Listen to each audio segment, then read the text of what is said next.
Countdown for blast off. X minus 5, 4, 3, 2, X minus 1, fire.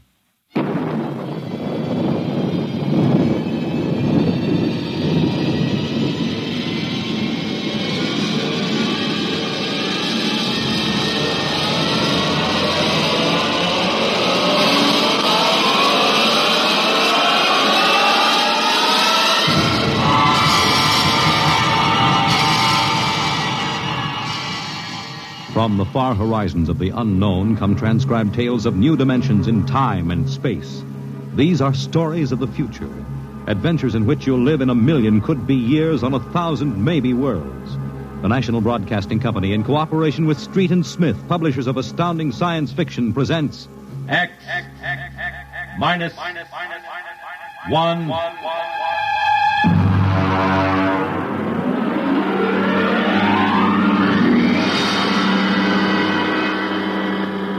Tonight's story, Dr. Grimshaw's Sanitarium.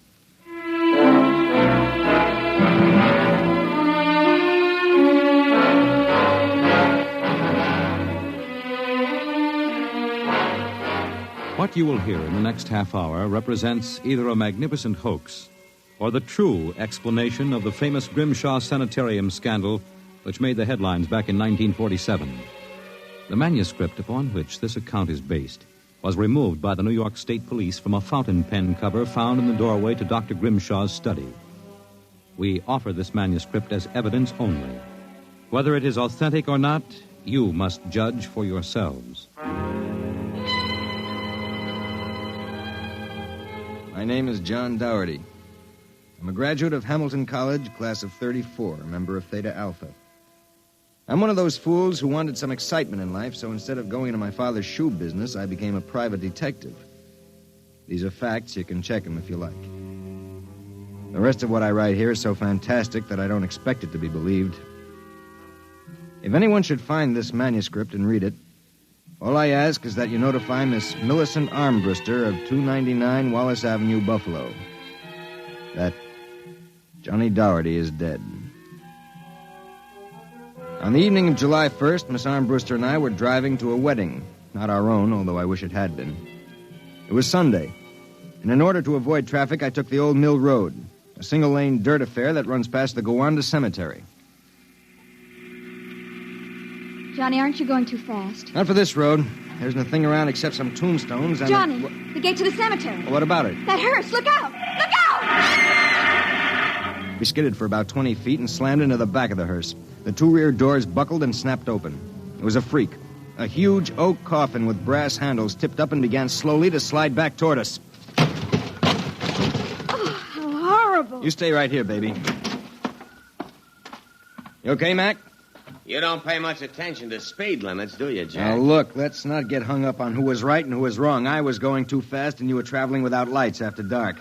Let's see your driver's license. Right here. Oh. Private eye, eh? Now, if you don't mind, who does this joy wagon belong to? Gowanda Funeral Service. It's being rented to Grimshaw. Who? Grimshaw from the private sanitarium. Mind if I ask what you were doing after dark coming out of a cemetery with a wooden kimono? We're moving one of Grimshaw's patients to a new grave. They always travel like this? Look, Hawkshaw, how about skipping the 3rd degree and giving me a hand getting this box back in the wagon? A pleasure. Better screw on that cover again. It's going to slide off. Let's get it in the hearse first. Okay, Junior. You get on that end. Okay. You ready? Yeah, lift. Now, just slide it. Oh, brother, who's in there, King Kong? Look out for the cover. I told you that would happen. What's the guy's name, Junior? Oh, why don't you ask him, Sherlock Holmes? A real wise guy, huh? I've got half a mind to report this accident. Yeah, well, go ahead. See where it gets you. Now, if you'll pardon me, I'll deliver the body.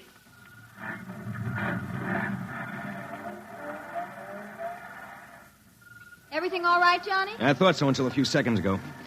Listen, Millie, can you sit here in the car for another 5 minutes? Where are you going? For a stroll through the cemetery. Oh, Johnny, stop making jokes. When we lifted that coffin back on the meat wagon, I got a good look inside it. Ugh. Yeah, exactly how I felt. I figured we'd knock the stuffing out of the corpse, only I didn't expect the stuffing to be sand. What? Yes. That wasn't a body. That was a dummy stuffed with sand. A dummy with a wax face. Johnny! Which brings up an interesting question. Who's supposed to be in that box, and, just where is the dead man spending his time?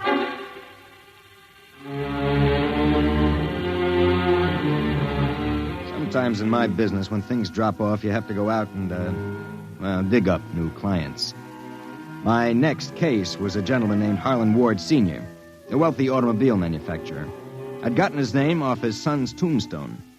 Are you trying to tell me, Doherty, that my son Harlan was never buried at Gowanna Cemetery? Exactly, Mr. Ward.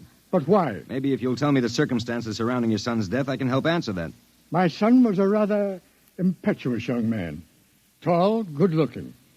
After his graduation from Princeton, he began drinking quite heavily.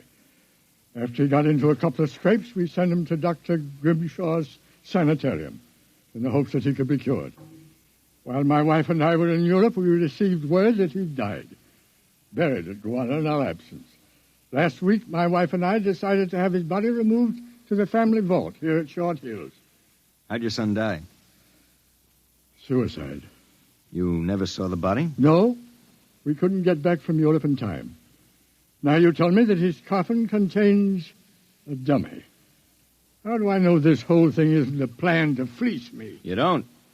But you're a rich man, Mr. Ward, and you're perfectly willing to take a chance that I'm on the level and that your son may still be alive. You sound very sure of yourself, Mr. Doherty. My fee is a $2,000 retainer plus expenses. What sort of expenses? However much it costs to take the cure at Dr. Grimshaw's Sanitarium.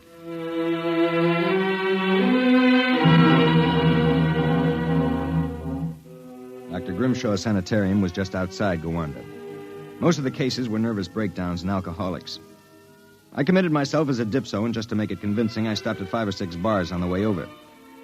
I was interviewed by Grimshaw himself, a small man with a fringe of white hair. You understand, Mr. Doherty. That's not my real name, of course, social reasons. We understand. Our paid clientele is very select, and our rates are very high. You will be paid in cash and in advance, Dr. Grimshaw. How long does a cure usually take? That, of course, depends on the degree of alcoholism. This is my assistant, Dr. Boyner. How do you do? How do you do? We are accepting Mr. Doherty as a patient. Better place him in the ward with Mr. K and Mr. Keiki. Mr. K is a long-term patient, Mr. Doherty, a highly intelligent man, formerly a professor of plant pathology. Mr. Keiki suffers mild delusions. I think you'll find him rather amusing.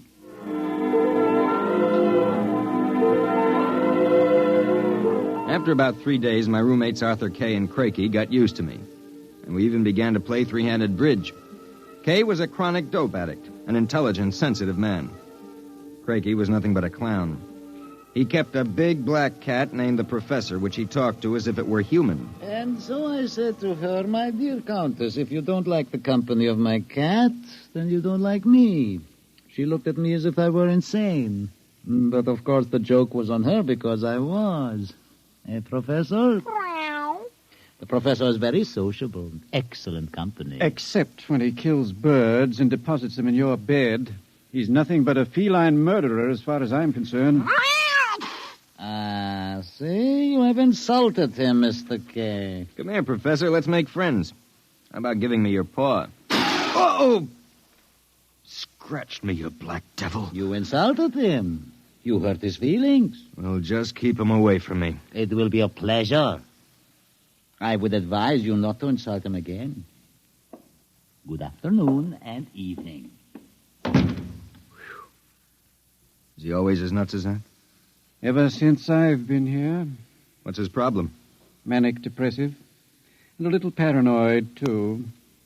How long have you been here, Arthur? At Grimshaw's 2 years.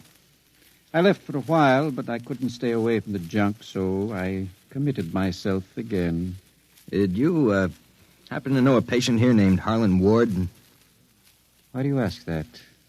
Did you know him? I met him socially a few times. I understand he died here.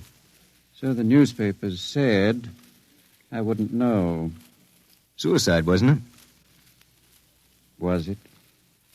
You're being pretty careful, aren't you? Mr. Doherty, what would you say if I were to tell you that I don't believe Harlan Ward is dead? What? makes you so certain? He used to share this room with us. He slept in the same bed you now use. I see. He was an alcoholic, doing quite well, too, from what I could observe. We all expected him to go home soon. Then one evening he had a violent fight with Crakey. Crakey accused him of snooping or something. Later that night, Grimshaw and Voyner took him out. Where? Where they take all the special treatment cases to the charity clinic. It's that small building on the other side of the stone wall. A few days later, we read about his death. Suicide, they said. Just what makes you think he's still alive, Arthur? This? About a month ago, I was in the garden next to the wall that separates us from the charity clinic. Suddenly, I thought I heard a sound, like a child whimpering. It stopped. And a moment later, this note came over the wall, wrapped around a stone. What's it say? Help me, for God's sake, Harlan Ward. Arthur, how would you like to have some fun? Like what? Like sneaking out tonight and going over the wall to the charity ward? What do you say? It would break the monotony a little. I suppose there's no real harm in it. Of course not. I'd go alone, but I'll need help scaling the wall. Will you do it? All right. I'll go with you.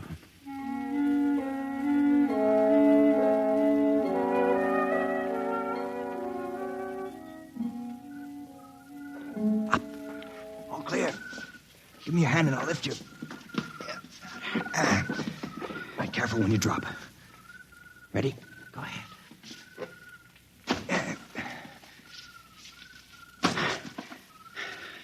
There's a charity building over there, the one with the lights in the basement window. Come on. Let's crawl over. Maybe we can see something. Shh. Listen. Can you make out what he's saying? No, I can barely hear.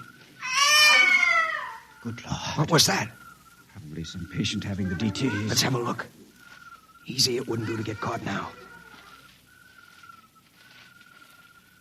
See anything? Some sort of laboratory.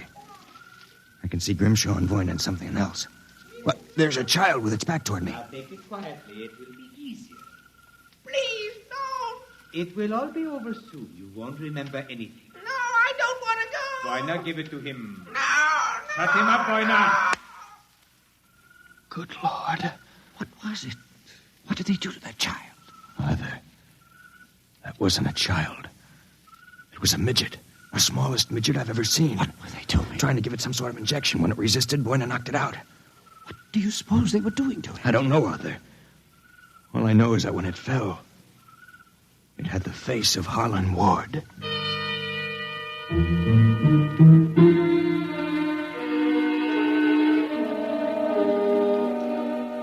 All the way back to our room, my brain was working like some frantic pinball machine. Only the score somehow wouldn't add up. The pieces were there, all right. A crazy old doctor, a brutal assistant, a private sanitarium, and a midget with a dead man's face. I thought that when I got back to our room, I'd have some time to think about it. I'd forgotten about our friend, the happiness boy, Count Crakey. So, I caught you. Fine, you've caught us. Now how about crawling back into the woodwork like a good little count? Where were you? Mink hunting. Arthur and I like to go mink hunting at night. You make fun of Count Crakey? I shall report you to Dr. Voyner. You'd better not if you know what's good for you. So, you threaten me? Me, Count Crakey? I shall scream for help. Help! Help!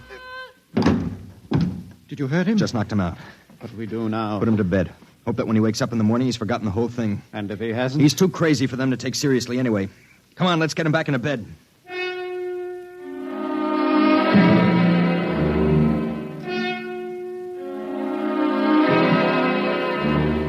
I went to sleep in my own room. And the next thing I felt was the sharp jab of the hypodermic needle in my left arm. Hold it. It'll be useless to struggle, Mr. Doherty. In a moment, your motor nerves will be completely paralyzed. What's this about, Grimshaw? I might ask the same of you. My good friend Count Crakey informs me you and Mr. Kay decided to do some snooping earlier tonight. He followed you and saw you climb the wall. Crakey's insane. Mr. Doherty, that is a matter of opinion. Crakey, what is this? Perhaps my assistant, Dr. Grimshaw, would be good enough to explain. Assistant? Yes. You see, I am the actual head of the Grimshaw Sanitarium. Count Craigie feigns many delusions, Mr. Doherty. But in this case, he is telling the truth. Count Craigie is actually Professor Ernst Hassler. Professor Hassler and I worked together in the Berlin Neurological Institute before and during the last war. Unfortunately, my political affiliations with the Third Reich were under investigation by the War Crimes Commission. However, Dr. Grimshaw managed to smuggle me into this country, where I masqueraded as a mental patient, in order that we might continue certain experiments which were interrupted by the American army. I can imagine the sort of experiments you conducted. You and your friend Mr. Kay will discover their exact nature very shortly, Mr. Doherty. It is a magnificent opportunity to serve science. I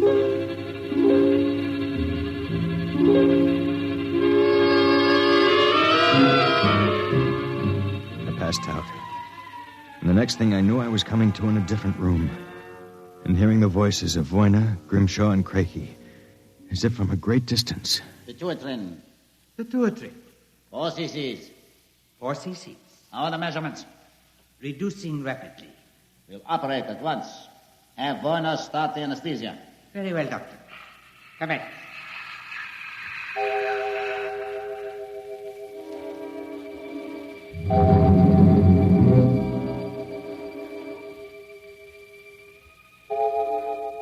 When I came to again, I had a blinding headache. I began to wonder if Craigie and Grimshaw weren't doing something to drive me insane, because I lost all sense of perspective. The room seemed to grow in size. I don't know how much time passed, but one day Craigie came into the room with a bundle in his arms about the size of a newborn baby. The bundle was my friend, Arthur Kay. And worse yet, I was exactly the same size that he was. Let me out of here. Let me out. Allow me to congratulate you, gentlemen. How are you feeling? You dirty monster. I'm disappointed, gentlemen. Do you not feel privileged to be a part of an experiment that will place me at the very top rank of the world's endocrinologists? What are you doing to us, you madman? It has long been established, gentlemen, that dwarfism and giantism result from injury to or malfunction of the pituitary and thyroid glands. The interlock between these glands was thought to be a hormone. I have discovered that this was incorrect. It was an enzyme. An enzyme I isolated some years ago. I was well on the way to synthesis in Germany when the surrender interrupted me. The interruption also limited the number and type of subjects on whom I could experiment. I was forced to find others. Such as Harlan Ward? Mr. Ward was only a control experiment. I suppose you plan the same for us. No, gentlemen. For you, I have reserved a special privilege. You, gentlemen, will be the first to test the full effects of the enzyme. In short, I intend that you, Mr. Kay, and you, Mr. Doherty, when the experiment is completed, will emerge as perfectly healthy, normal individuals. Except, of course, that you will be only 5 inches tall.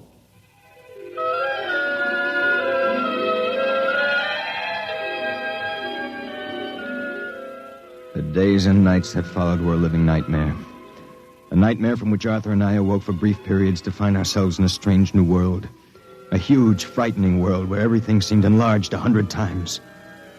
When we finally emerged, we found ourselves imprisoned in a tiny mouse cage. Judging by the relative size of things, we could not have been more than 5 inches tall. Now we realized the experiment was at an end. That from now on, it was either escape or be destroyed. How's it coming, Arthur? Another moment. I think I'll have this lock worked loose. And if we escape, then what? We'll worry about that after we get out of this mouse cage. Suppose we don't make it. At least you've written the story on that scrap of paper. Someone may find it and read it. Nobody will believe it. Then why did you bother to write it? I don't know. I suppose I want the world to know what happened to me. That does it. Help me push the door open. Now what?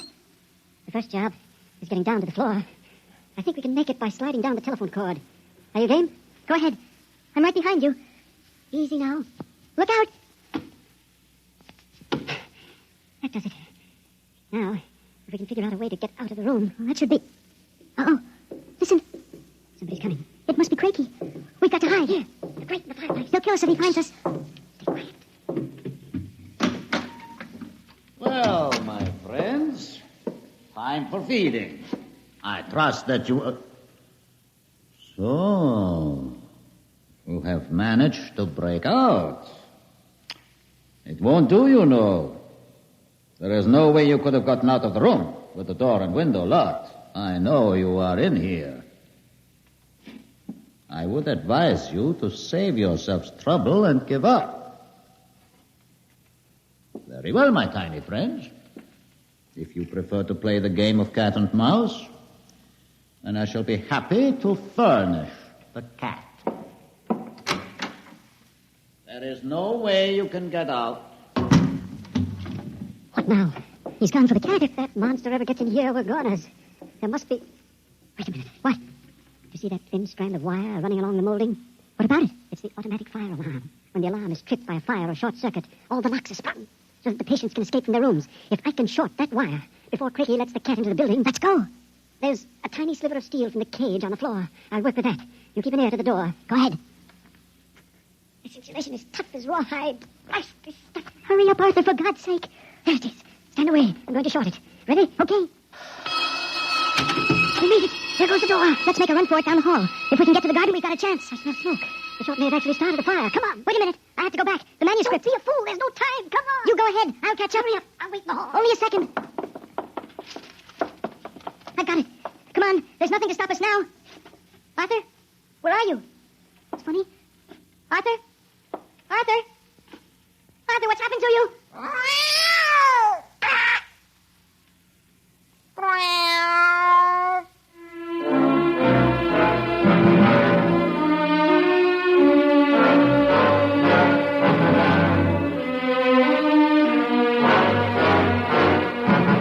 This is the record found in a fountain pen cover in the burned-out hallway of Dr. Grimshaw's sanitarium.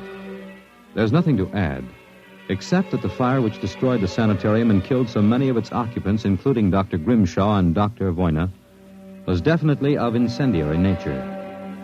It is believed by the fire chief that some small creature, possibly a mouse, chewed the insulation off the wire and short-circuited the system.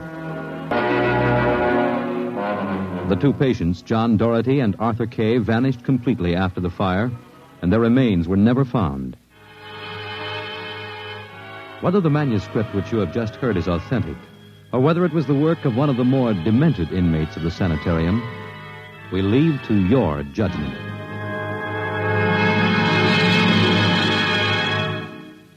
You have just heard X-1, presented by the National Broadcasting Company in cooperation with Street and Smith, publishers of astounding science fiction. Your announcer, Fred Collins. X-1 was directed by Fred Way and is an NBC Radio Network production.